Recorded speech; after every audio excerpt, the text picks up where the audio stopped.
প্রবাসী, তুমি এক বীর, তুমি দেশের অহংকার। তুমি দেশের জন্য, দশের জন্য একজন রেমিটেন্স ফাইটার।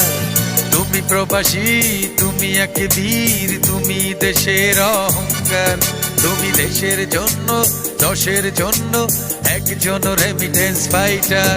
তুমি সংসার ফেলে আছো দূরে, তোমার তুলনা নাই, তোমাকেই স্যালুট জানাই। ও আমার প্রবাসী ভাই, তোমাকেই স্যালুট জানাই। ও আমার প্রবাসী ভাই।